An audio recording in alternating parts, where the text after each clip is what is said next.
Ready to have your paycheck land directly in your SoFi Money account? Setting up direct deposit is the key to unlocking all of SoFi's features, and it's surprisingly simple. Welcome back to Guide with Samuel. Think of it as a one-time setup for a lifetime of convenience. You'll need your SoFi routing and account number, which are easy to find right in the app. First, open your SoFi app and tap on your SoFi Money account.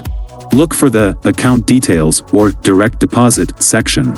Your unique routing and account number will be displayed right there. Now, take that information to your employer's HR portal or payroll department. You'll fill out a direct deposit form, entering SoFi's routing number and your account number where indicated. And that leads to my crucial pro tip: use a small test deposit first.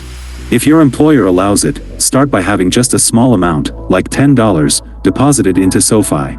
Once it clears, you'll know the setup is perfect before you switch your entire paycheck. Just like that, you've automated your income and are fully set up to benefit from features like early payday. How long did it take for your first direct deposit to hit the account?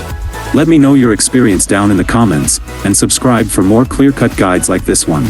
Thanks for watching. I'm Samuel, and I'll see you in the next video.